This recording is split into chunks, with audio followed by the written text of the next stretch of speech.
Everyone, good afternoon. Welcome to my new vlog. तो जी कैसे हैं आप सभी? उम्मीद करती हूँ आप सब बहुत अच्छे होंगे, बढ़िया होंगे। हम भी यहाँ पर बहुत अच्छे हैं।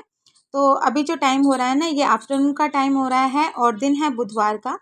तो आफ्टरनून के अभी तक के जो भी काम थे ना, वो सारे काम मेरे ख़त्म हो चुके थे, क्योंकि आज थी हस्बैंड की आफ्टरनून की ड्यूटी। और जब हस्बैंड की आफ्टरनून की ड्यूटी होती है ना, तो फिर खाना जो है मेरा बहुत जल्दी बन जाता है, क्योंकि हस्बैंड जो है 12 बजे तक निकल जाते हैं। तो मॉर्निंग में उन्होंने अच्छे से नाश्ता कर लिया था, इस वजह से उन्होंने घर पे खाना नहीं खाया था। तो उनका जो लंच था ना, मैंने उनके टिफ़िन में पैक करके उन्हें दे दिया था। तो हस्बैंड निकल गए थे 12 बजे, और उसके बाद ना फिर मैंने बच्चों को भी जल्दी से खाना वाना खिलाकर निपटा दिया था। और उसके बाद जो किचन के काम होते हैं, जैसे कि किचन में बर्तन धोने का काम, किचन वगैरह साफ़ करने का काम, वो सारे काम मेरे ख़त्म हो चुके थे। तो बस आ गई हूँ वापस से अपने किचन में, क्योंकि आज मुझे करनी थी अपने किचन की डीप क्लीनिंग। क्योंकि काफ़ी टाइम से मैं सोच रही थी कि ना अपनी किचन की डीप क्लीनिंग करूँगी। काफ़ी टाइम से ना मैंने अपनी किचन की जो डीप क्लीनिंग थी ना, वो मैंने की नहीं थी। तो आज मैंने सोचा था कि चलो आज ना मेरे पास टाइम है, तो आज ना मैं किचन की ना थोड़ी-सी सफाई कर लेती हूँ। क्योंकि कभी-कभार क्या होता है ना कि मॉर्निंग के चक्कर में रहते हैं, तो मॉर्निंग में फिर वही होता है, बच्चों को नाश्ता दो, हस्बैंड को नाश्ता दो, फिर नाश्ते के बर्तन धो, उसके बाद फिर लंच का टाइम हो जाता है, फिर लंच बनाओ। तो इस वजह से ना फिर हमेशा जो मेरे किचन की क्लीनिंग थी ना, वो रह जाती थी। तो आज मैंने सोचा कि मेरे पास ना आज बहुत ज़्यादा टाइम है, तो आज ना मैं अपने किचन की डीप क्लीनिंग कर लेती हूँ। क्योंकि किचन की डीप क्लीनिंग एक ऐसी क्लीनिंग होती है ना कि इसमें जो टाइम है ना, अच्छा खासा लग जाता है। फिर भी मैं टारगेट बना के चलती हूँ कि कम से कम 1 से डेढ़ घंटा मैं अपने किचन को दूँ, ताकि मेरे किचन की पूरी क्लीनिंग अच्छे से हो सके। क्योंकि किचन की डीप क्लीनिंग देखिए बार-बार तो होती नहीं है, कभी-कभार ही किचन की डीप क्लीनिंग होती है, मतलब महीने में 1 बार, नहीं तो महीने में 2 बार। तो इस वजह से मैंने सोचा कि चलो आज मेरे पास बहुत सारा टाइम है, तो अपने किचन की ना अच्छे से मैं क्लीनिंग कर लेती हूँ। तो बस पहले अपने किचन काउंटर को मैंने साफ़ कर लिया था, मतलब खाली कर लिया था। और उसके बाद ना सबसे पहला काम मैंने किया था, जो मेरी चिमनी थी ना, उसके जो नीचे एक प्लेट लगी रहती है जिसमें ऑयल जमा होता है, उस प्लेट को मैंने निकाला। और निकालने के बाद ना मैंने उसको पहले टिश्यू पेपर से मैंने पोंछ लिया था। और टिश्यू पेपर से ना जब मैंने उसको पोंछा ना, तो इतना ऑयल उसमें इकट्ठा हो गया था। और ये ऑयल ना इतना गंदा होता है, पूरा अगर हाथ में लगता है ना, तो पूरा हाथ जो है ना चिपचिपा हो जाता है। तो अच्छे से टिश्यू पेपर से उसका मैंने ऑयल निकाला था। और उसके बाद ना पतीले में पानी गर्म करके उसमें थोड़ा सा सर्फ डाल के मैंने उसको रख दिया है भीगने के लिए। तो जब तक वो भीगेगा तब तक मैंने यहाँ पर सर्फ ले लिया है। और सर्फ से ना अच्छी तरह से मैं अपने जो ये टाइल्स है ना, इनको मैं साफ़ कर लूँगी। तो देखिए जी, मिडिल क्लास फैमिली है, और मिडिल क्लास फैमिली हर चीज़ में तो अपने पैसे लगा नहीं सकती है, क्योंकि बहुत चीज़ें होती है जिसको हमें सोच समझ कर चलना पड़ता है। तो सर्फ़ से भी ना किचन की क्लीनिंग जो है ना, वो बहुत अच्छे से हो जाती है। बस थोड़ा-सा गर्म पानी ले लो और उसमें सर्फ़ डाल लो, या विम लिक्विड वगैरह डाल लो, तो उससे ना अच्छे से किचन की जो क्लीनिंग है ना, वो हो जाती है। तो जब भी मुझे अपने किचन की डीप क्लीनिंग वगैरह करनी होती है ना, तो बस सर्फ़ ले लेती हूँ, और जो नया वाला स्क्रॉच ब्राइट जिससे हम लोग बर्तन वगैरह धोते हैं ना, वो ले लेती हूँ। तो बस इन दोनों चीज़ों से ना मैं अपने पूरे किचन को ना साफ़ कर लेती हूँ। मेरा किचन ना पूरी तरह से चमक जाता है। क्योंकि देखिए जी, ज़रूरी नहीं है कि हर चीज़ में ना पैसे लगाए जाएँ। बाहर से मार्केट से महँगे-महँगे प्रोडक्ट लाके हम अपने किचन में यूज़ करें। घर पे रखे सामान से भी ना हमारा जो किचन है अच्छे से क्लीन हो जाता है। मैं ये नहीं कहती कि बाहर के जो प्रोडक्ट होते हैं वो हमें यूज़ नहीं करने चाहिए, लेकिन जब हमारे पास घर पे ही ऑप्शन पड़े हुए हैं, तो इतने महंगे प्रोडक्ट लाने की ना हमें कोई ज़रूरत नहीं होती है। क्योंकि हम लोग जो हैं वो मिडिल क्लास फैमिली से हैं, और मिडिल क्लास फैमिली ना हर चीज़ को ना सोच समझ के चलती है। ये मैंने आप लोगों को पहले ही बताया है। और वैसे भी ना अपने किचन को ना कभी कभार केमिकल फ्री रखना भी बहुत ज़रूरी होता है। तो बस देखिए, मैंने अपने किचन का जो सामने वाला एरिया था अच्छे से मैंने उसको क्लीन कर दिया था। और सामने वाला एरिया तो वैसे भी हम लोग साफ़ करते रहते हैं। जब हम लोग मॉर्निंग का खाना, दिन का खाना, रात का खाना बनाते हैं ना, तो गीला कपड़ा एक बार हम मार देते हैं। लेकिन जो साइड वाला एरिया है ना, यहाँ पर रहता है मेरा सिलबट्टा। तो जब मैं सिलबट्टे में मसाला वगैरह पीसती हूँ ना, तो मसाला पीसते वक्त ना इसके जो दाग धब्बे होते हैं ना, वो टाइल्स में लग जाते हैं। तो उस एरिया को मैंने अच्छे से रगड़ के साफ़ किया था। उसके बाद जो कैबिनेट का जो नीचे वाला जो हिस्सा होता है ना, जिसमें प्लाई लगी रहती है, तो खाना बनाते वक्त इसमें धुआं जाता है, तो धुएं की वजह से ना ये भी चीज़ जो होती है ना वो ऑयल ऑयल हो जाती है। तो इसमें भी मैंने सर्फ से अच्छे से रगड़ के गीला कपड़ा मार के सूखा कपड़ा मार दिया था। उसके बाद सिंक एरिया को भी मैंने वैसे ही साफ़ किया था। तो नीचे का जो पोर्शन था वो पूरा साफ़ हो गया था। उसके बाद आती है बारी ऊपर के किचन के कैबिनेट्स जो है उसको बाहर से क्लीन करने की। तो बस मैंने उसी तरह से मैंने अपने जो बाहर की जो कैबिनेट्स वगैरह है ना उसको मैंने क्लीन किया था। तो जब भी आप घर की डीप क्लीनिंग करो चाहे किचन की डीप क्लीनिंग करो ना, अच्छे से एक बार क्लीनिंग कर दो ताकि महीने भर की छुट्टी हो जाए। तो बस यहाँ पे देखिए मुझे ना किचन में छोटे मोटे जाले दिखाई दे रहे थे। वैसे तो मैं अपने किचन में हो या घर में हो कभी भी जाले लगने नहीं देती हूँ, क्योंकि जालों का लगना वैसे भी घर पे ना अच्छा नहीं होता है। और ये जो जाले वगैरह है ना ये इनको देखने पर ना अच्छी फीलिंग भी नहीं आती है। और जो चीज़ हमें अच्छी फील नहीं कराती है ना तो उसे वहाँ से तुरंत के तुरंत हटा देनी चाहिए। तो मैं हमेशा कोशिश करती हूँ कि मैं अपने घर में या किचन में ना कभी भी जाले ना लगने दूँ। और कभी अगर मुझे जाले दिखाई भी देते ना तो तुरंत के तुरंत मैं उन जालों को वहाँ से मैं हटा देती हूँ। तो बस यहाँ पे देखिए मेरे जो नीचे वाले जो कैबिनेट्स के बाहर वाला जो पोर्शन है इसको भी अच्छे से मैंने क्लीन कर दिया था। तो अच्छे से ये साफ़ हो गया था। तो अब बारी आ जाती है मेरी चिमनी को साफ़ करने की। तो चिमनी का जो ऊपर वाली जो एरिया था ना ये बहुत ज़्यादा गंदा हो गया था मेरा, क्योंकि काफ़ी टाइम से मैंने इसकी भी क्लीनिंग नहीं की थी। तो मैंने इस पे भी अच्छे से स्क्रॉच ब्राइट मैंने मार दिया था। तो अच्छे से ना ऊपर का जो एरिया था ये साफ़ हो गया था। उसके बाद जो चिमनी की जो ये नीचे वाली जो एक प्लेट लगी रहती है ना, तो इसमें हम लोग जब खाना बनाते हैं तो काफ़ी सारा जो ऑयल होता है ना इसके ऊपर लग जाता है। तो यहाँ पे देखिए जब मैं स्क्रॉच ब्राइट से मैंने उसको साफ़ किया था ना तो पूरा का पूरा स्क्रॉच ब्राइट वो गंदा हो गया था, चिपचिपा सा हो गया था। फिर मैंने ना उसको डिस्कार्ड कर दिया था। गलती मेरे से ये हुई कि पहले मेरे को ना टिश्यू पेपर से ना उस सारे ऑयल को निकालना था।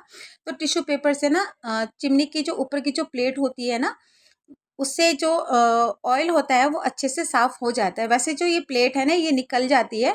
निकल के इसको अच्छे से सर्फ़ से धो दो या फिर किसी भी केमिकल वाले चीज़ से इसको धो दो ना तो प्लेट जो है अच्छे से साफ़ हो जाती है। लेकिन मुझे आज इस प्लेट को नहीं निकालना था तो मैंने उसको सिर्फ़ बाहर-बाहर से ही मैंने उसको पोंछ दिया था। तो अच्छे से वो जो प्लेट थी ना वो क्लीन हो गई थी। तो चिमनी को साफ़ किया, उसके बाद अब आती है किचन का जो ये विंडो है इसको क्लीन करने की। तो ये जो विंडो है ना ये मेरा बहुत बड़ा विंडो है, लेकिन मैंने इसमें ना पार्टीशन दे रखा है क्योंकि मुझे ऊपर लगाना था एग्जॉस्ट फैन। जैसे कि आप देख पा रहे हो कि मैंने एग्जॉस्ट फैन मैंने लगाया था। और नीचे का विंडो जो है ना ये मेरा ओपन विंडो है, मतलब इसकी जो खिड़की है ना वो बाहर की तरफ से खुलती है। तो जब भी वेंटिलेशन के लिए मैं इसको बाहर से खोलती थी ना तो बाहर से ना छिपकली वगैरह जो होती है ना वो अंदर आ जाती थी। तो मैंने हस्बैंड को बोल के ना यहाँ पर एक मैंने जाली लगवा दी थी। तो जब से मैंने जाली लगवाई है ना तब से छिपकली वगैरह जो है वो अंदर नहीं आती है और यहाँ से वेंटिलेशन भी ना बहुत अच्छी आती है। तो बस उस खिड़की को साफ़ किया, उसके बाद बारी आ जाती है आरओ को साफ़ करने की। तो इस आरओ को भी लिए हुए कम से कम 13 से 14 साल मुझे हो गए हैं। तो जहाँ पर मैं पहले रहती थी ना वो रेंटल अपार्टमेंट में रहती थी। तो वहाँ का जो पानी आता था ना वो सबमर्सिबल का पानी आता था। सप्लाई का पानी तो बहुत बाद में आया। तो जब पानी आता था ना, एक तो पानी वो वहाँ का खारा था, दूसरा उस पानी में ना बहुत ज़्यादा मिट्टी आती थी। तो उस टाइम पे ना मुझे इस आरओ की ना बहुत ज़्यादा नीड होने लगी, क्योंकि देखिए सबसे महत्वपूर्ण और सबसे इम्पोर्टेंट जो होता है ना वो पानी होता है। अगर पानी ही हमारा ठीक नहीं होगा, अच्छा नहीं होगा, क्लीन नहीं होगा तो उस पानी को देखिए हम भी पीते हैं, हमारे छोटे-छोटे बच्चे भी पीते हैं, तो कितना वो हेल्थ वाइज़ ख़राब होगा। तो यही सोच के ना मैंने उस टाइम पे ये आरओ लिया था। तो तब से लेकर और अब तक ना इस आरओ पे मैं 2 बार खर्चा कर चुकी हूँ, क्योंकि इसका जो फ़िल्टर ख़राब होता है ना तो इसमें भी अच्छा ख़ासा पैसा लग जाता है। तो सोच रही हूँ कभी इन फ्यूचर अगर आरओ मुझे लेना होगा ना तो अच्छी-सी कंपनी का मैं आरओ लूँगी। और जब कभी मैं आरओ लूँगी ना तो आप लोगों के साथ में शेयर ज़रूर करूँगी। तो आरओ को अच्छे से क्लीन करने के बाद उसके बाद मैंने यहाँ पर एक छोटा-सा एक रैक रखा हुआ है स्टील का। तो इसमें मैं अपने लिक्विड्स और बार पतांबरी वगैरह सब रखती हूँ। तो बस उसको क्लीन किया, क्योंकि जब किचन की डीप क्लीनिंग हम करते हैं ना तो छोटी-छोटी चीज़ों को भी हमें ध्यान में रखकर उन्हें भी क्लीन करना चाहिए, क्योंकि इनकी भी सफाई ना एक ही बार होती है। और जिस टाइम पे हम सफाई करते हैं ना तो उस टाइम पे ये भी साफ़ हो जाते हैं। तो उसको क्लीन किया, उसके बाद बारी आ जाती है माइक्रोवेव को साफ़ करने की। तो अपने माइक्रोवेव को ना मैंने यहाँ पर ही सेट करके रखा हुआ है, क्योंकि बहुत पहले ना मैंने एक बार अपने माइक्रोवेव को अपने किचन के ऊपर रखा हुआ था। तो वहाँ पर ना मेरा जो माइक्रोवेव है ना वो बहुत ही ज़्यादा जगह कवर कर रहा था। तो इस वजह से ना फिर मैंने अपने माइक्रोवेव को ना यहाँ पर सेट करके रख दिया है। और मेरा जो ये माइक्रोवेव है ना, ये ज़्यादातर मेरे सर्दियों में ही यूज़ होता है, इतनी मुझे इसकी ज़्यादातर नीड नहीं होती है। तो जिस चीज़ की मुझे ज़्यादा नीड नहीं होती है ना, तो मैं उसको हमेशा अलग ही रखती हूँ। क्योंकि सच बताऊँ तो ना, मुझे किचन का जो काउंटर टॉप है ना, वो खाली ही ज़्यादातर पसंद आता है। ज़्यादा भरे हुए किचन काउंटर टॉप में ना मैं बिल्कुल भी काम नहीं कर सकती हूँ। तो मैं काफ़ी घरों में जब जाती हूँ ना, उनके किचन काउंटर टॉप को मैं देखती हूँ, तो वहाँ पर ना सामान इतना भरा हुआ रहता है, और वो लोग ना मतलब इजीली किचन में जाके ना आराम से काम भी कर लेते हैं उस भरे हुए किचन में। तो हैबिट की बात है, मेरे से ना भरे हुए किचन काउंटर में बिल्कुल भी काम नहीं होता है। तो मैं कोशिश करती हूँ कि मैं अपना जो किचन काउंटर टॉप है ना, उसको मैं क्लीन रखूँ। तो बस फटाफट से मैंने अपने माइक्रोवेव को साफ़ किया। उसके बाद बारी आती है फ्रिज को साफ़ करने की। तो जैसे ही मैंने फ्रिज के ऊपर से सारा सामान हटाया, कपड़े को हटाया, तो कुछ मुझे वहाँ से कॉइन्स मिले। एक 500 का नोट मेरे को मिला, और कुछ ज़रूरी पर्ची वगैरह मेरे को मिली। तो वैसे ना मेरी एक आदत है कि कभी भी मैं पैसों को ना इधर उधर नहीं रखती हूँ, हमेशा मैं अपने पर्स में ही रखती हूँ। लेकिन कभी कभार क्या होता है ना, कि मैं किचन में बिजी रहती हूँ, तो अचानक से कोई सब्जी वाला आ जाता है, या फिर कोई फ्रूट वाला ही आ जाता है। तो फ्रूट हो या सब्जी जब मैं लेकर आती हूँ ना, तो खुले पैसे हो, मैं हमेशा ना फ्रिज के ऊपर रख देती हूँ। तो वही पैसे थे। और सच बताऊँ तो आज ना मैं इस 500 के नोट को मैं ढूंढ रही थी, क्योंकि मैं अचानक से 500 के नोट को मैंने फ्रिज के कपड़े के नीचे रखा, और एकदम से ना मैं भूल भूल गई, जो कि मुझे फ्रिज साफ करते हुए आज मिला है। तो बस अपने फ्रिज को मैंने साफ किया अच्छे से। और जब हम अपने किचन की डीप क्लीनिंग करते हैं ना, तो सबसे बड़ी बात होती है टारगेट बनाना। चाहे वो किचन हो, चाहे आपका वो घर हो, हमेशा एक टारगेट को सेट कर लो कि हमें ना इस टारगेट पे ना अपने घर हो या किचन को ना क्लीन करना है। मैक्सिमम 1 घंटा या 2 घंटे का आप टारगेट बना के चलो। तो ऐसे में क्या होता है ना, कि जब आपका टारगेट बना हुआ होता है ना, तो फिर काम जो है ना उसी टाइम पे ख़त्म हो जाता है। तो हमेशा जब भी आप घर की क्लीनिंग करो, या किचन की डीप क्लीनिंग करो, तो हमेशा एक टारगेट को बना के रखो कि मैंने इस अ, घंटे पे मेरे को अपने किचन को साफ़ करना है, और मैं इतने टाइम तक मैं अपने किचन को साफ़ कर लूँगी। तो अब बारी आ जाती है इस चूल्हे को साफ़ करने की। तो ये जो चूल्हा है ना, ये भी आज का चूल्हा नहीं है, इसको भी कम से कम 13 से 14 साल हो गए हैं। जब मैं इनके पास शादी करके आई थी ना, तो किचन में सबसे पहले मैंने इसी चूल्हे को देखा था। तब से लेकर अब तक इस चूल्हे में ना 1 रुपए भी खर्चा नहीं हुआ है। बहुत ही अच्छी तरह से ये चूल्हा ना अभी तक काम कर रहा है। लेकिन वही है, कभी-कभार ना जब हम किसी के घर में जाते हैं, और 3 बर्नर वाला गैस और 4 बर्नर वाले गैस को जब हम देखते हैं ना, तो माइंड में हम सोचते हैं कि यार ये सब चीज़ें ना हमारे घर पे भी होनी चाहिए, क्योंकि ये सब चीज़ें ना देखने में थोड़ी-सी अच्छी लगती है। लेकिन फिर वही होता है ना, कि हम लोग हाउसवाइफ है, इन सब चीज़ों को हम अपने माइंड में बहुत जल्दी बिठा लेते हैं, लेकिन फिर 100 चीज़ें ना हमारे सामने आके खड़ी हो जाती है। तो एक हाउसवाइफ ही है जो कि अच्छी तरह से जानती है कि उसको कौन-सा सामान कब लेना है, और वो जो सामान वो ले रही है, वो अभी उसके यूज़ में आने वाली है कि नहीं है। तो ये सब सोच के ना फिर मैं पीछे हट जाती हूँ, नहीं तो मैं कई बार ना दुकान में जाकर अपने जो 3 बर्नर वाला या 4 बर्नर वाला जो गैस होता है ना, इसका मैं प्राइस वगैरह पूछ कर आ गई। लेकिन फिर मैं वही सोच के मैं रह जाती थी कि अभी जब मेरा पुराना वाला गैस स्टोव अच्छे से काम कर रहा है, तो नया वाला लेकर मैं अभी क्या करूँगी? क्योंकि जब नया वाला मैं लगाऊँगी, तो फिर मैं पुराने वाले को कहाँ रखूँगी? तो बस ये सब माइंड में जब मेरे आता है ना, तो फिर नया गैस स्टोव लेने का जो प्रोग्राम होता है ना, वो मैं कैंसिल कर देती हूँ। तो बस यहाँ पे देखिए, मैंने अपने चूल्हे को साफ़ किया था, उसके बाद फिर फ्रिज को हटाकर जो पीछे वाला जो एरिया था, उसको भी मैंने अच्छे से क्लीन करके, और फ्रिज को भी मैंने अच्छे से साफ़ कर दिया था। और फ्रिज को, जहाँ पर मेरा पहले जो फ्रिज सेट था, मैंने उसको वापस वहीं पर लगा दिया है।